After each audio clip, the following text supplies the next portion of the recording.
Hey everyone, welcome to a quick video from Pro Engineering. These are some additional detail pieces for the Axial SCX10 Ford F100. This is the hood emblem. Here we have some Fender emblems and the door handles. The easiest of the three to detail will be the pair of door handles because these will just be chrome. I'm not going to paint this chrome because the chrome paint seems to have an adverse reaction with the colors that I'm using. So what I'm going to do is paint the black behind the Ford, the red and the blue in this area here around the gear, and then I'll use my chrome paint pen to go ahead and chrome all of the details. These side emblems, you can see what I've had to do. Because of rigidity of the actual font here, I've had to back these in a thin piece of plastic.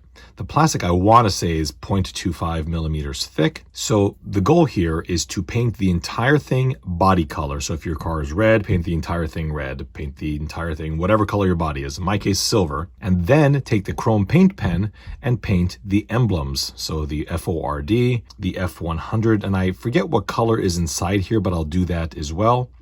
This way, when you install it, the body color of the backing and the car itself will help to blend together. So step one is I'm going to cut off the door handle because those will be painted separately since I, again, can paint them all chrome. We'll just snip these apart. Okay. I use Rust-Oleum chrome, and it's important that whatever product you use, you follow the instructions on the package. On the can, these will also be primered, and then I'll paint them all silver. These will all be primered together, then I'll snip this off and then paint these silver, and then we'll paint this separately. While the door handles are drying, since chrome takes a bit longer, I'm going to deal with these. Now this silver here is matte, and that's perfectly okay. I'm going to do a clear coat later. In the meantime, I want to go ahead and paint the inside of these red, the inside of this in red, and then inside the lightning bolt and the Ford area in black. To do this, I'm going to use this little paintbrush. This is the brand here. And I've got some red Testors paint, which I use everywhere. I love this stuff. And we'll just give it a little, this is going to be very hard. I'll only paint a bit of it on camera because this is very hard to do through the viewfinder in the camera. It doesn't have to be perfect since the perimeter will be chromed later on with that chrome paint pen. I mean, that's perfect right there, right? We'll do a little bit more on that inside. Cool. That is pretty darn good. I'll go ahead and do the rest, and then I'll come back and then I will return with the black. And that is where we are at now. Next, we're going to do the black details inside the Ford emblem. All right, I'll be using some Testors matte black. I don't have to use matte or flat colors, but I find that they are a little bit thinner and it's a little easier to deal with this because I'm going to paint this in clear afterwards. This is just going to try and soak in there. This is a lot tighter than the other emblem. All right, and that looks like all of it's been painted black nicely. Let's go ahead and wipe off some of the high spots. Wow, that looks fantastic. And lastly, this inside section here is also black, just like that. And again, we'll just wipe off the high spot. Nice. This will look even better when we have the chrome paint. I will now clear coat all these after they've dried, and then we'll chrome it. And these are the pens that we'll be using for the chrome trim. This is the part number for one. This is the smaller of the two, and this is the larger of the two. Well, this is where we are at. Everything was clear coated, and now that it's been clear coated, I've applied the chrome pen to this lower one. Why did I do that without showing you? Well, I didn't want to screw it up on camera. Now with you here, I can go ahead and do this. I'll do my best anyway, because this is not particularly easy to do on the camera. So I'm going to hold this down like so and try and cool.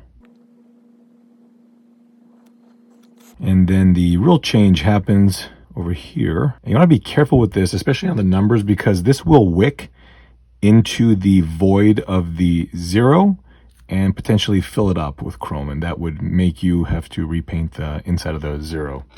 So that's pretty good there. We'll do our F, our little dot, R1, 0.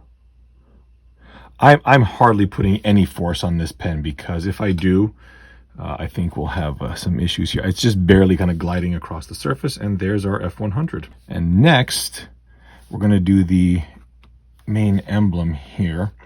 I know I talked about taking this off and spraying it with chrome, but I decided against it because I've often had bad luck with chrome and then painting on top of the chrome.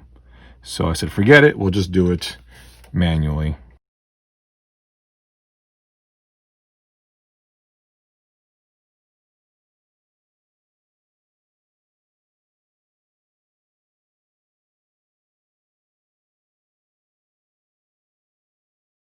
Not bad. Next, we'll do the perimeter, and for that, I'll get a wider chrome pen. For the emblem, we'll use this wider tip one. I'll show you the... And for that, oh yeah, that's working great. We'll just run it along the perimeter here. This chrome pen, if you guys haven't used this, is really a remarkable thing. Make sure that you do let it dry. Oh, I don't know if I can get in there. Well, everything has been painted, but now I'm just gonna let it cure for about 24 hours at minimum, just to make sure that everything is nice and dry. You don't want to screw it up this far in the game. Note here that the driver's side has the little keyhole right there. Now that everything is cured, I would like to install that front emblem. As you can see in the back, you can see how low the emblem sits on the front of the truck. The factory sticker is almost 50% taller than this emblem is, but based on these images and those corresponding dimensions, we came up with this size here. So I will just snip this off the back. You can see that at the rear, there's a thicker section and a thinner section. You want to snip the thin section. And this little notch that you see right there is not because something clips onto it. It's so that when you put glue on the back, the glue has something to bond to so that it doesn't pull through the front. This emblem will go roughly here. So I want to look at the back of this here. This hole is just in the middle of that. And the emblem should completely cover this body molding. As you can see at the back, there's a notch for it right there, and at the front, it curves around the bottom. So it should be stopping just about here. And then we're gonna cut the hole right here.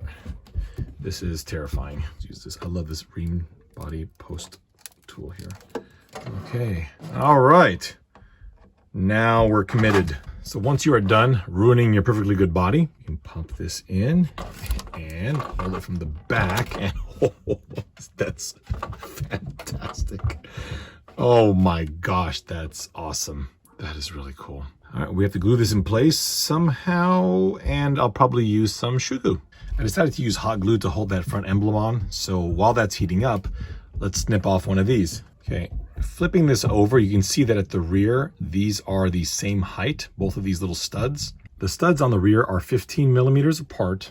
I believe that the safest way to do this is to put a piece of tape here, mark the locations where you want the holes in the tape, and then drill those out. Looking at our image back here, we see how far back that Ford emblem is. Now looking at the image, I think I'd like this right about here. And that will give me an idea. It's about 12 millimeters off the back of this tape. So I want it right there and right there. There are my two dots. Okay, now hold your breath, because once again, we're gonna destroy things. Watch your fingers, by the way, if you're using one of these. I like using these because if you use a drill bit, it's possible that you could drill the hole and then the entire drill will go straight on in and scratch your body. The downside with these is they're very sharp and very pokey. Let's peel this off. Okay, they look a little bit small, but it's way better to have them too small than to have them too big. Oh, actually, no, oh wow, they're perfect. Be super careful. You don't want to crack. Oh wow, that's perfect. I'll be damned. Oh, a little bit of hot glue, and there's our emblem. Looks fantastic. I love how that script looks. Same with the hood emblem.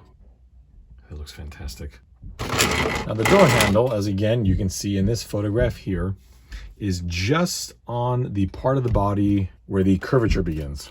And you'll also notice that I modified these door handles a little bit. On the actual truck, there's a lock cylinder a little bit lower. I found that to be a little bit ridiculous to have that installed, so we're just gonna omit that. Center to center, these two are 13.75-ish, close enough. And like before, I'm gonna run this tape just below that body line. And this handle is fairly close to the trailing edge of the door, so right about there. And we can see roughly where the standoffs are. Center to the trailing edge, you're looking at about 8 millimeters. That's about 8 millimeters. I'm glad it's in the pink. That's nice. We'll stand out there more. And there are our 2 holes. Let me bore those out like I did before, and we'll do that to both sides.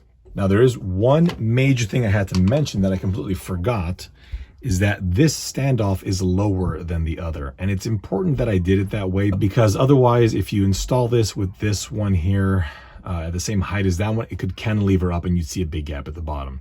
There is a 2 millimeter discrepancy here. So that means now that we've put that little dot in the door, we'll want to place the hole just about there. And there we have it. To be honest, they were a lot easier to install than I had anticipated. You can see the hot glue at the bottom. I went ahead with that because I wanted something that cured quickly, that wouldn't move as I'm letting these dry. Yeah, there it is. I'm very excited about this. These look really good. I'm gonna try and scale these down a little bit to see if they'll fit in the Midnight Pumpkin, because I think that is the natural progression here. Looking at this photo in the back, you can see that there's a mirror right there, but there isn't a mirror on this truck. The reason for that is this material, though incredibly detailed, is very brittle.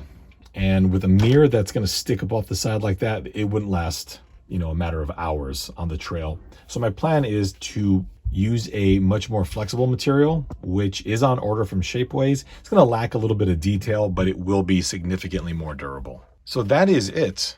That was the installation of these emblems, and I'm pretty happy with the way they came out. Again, they're not too hard to install, not too hard to detail. It just takes a little bit of patience and some of these chrome pens here. Thank you all so much for watching, and we'll see you soon.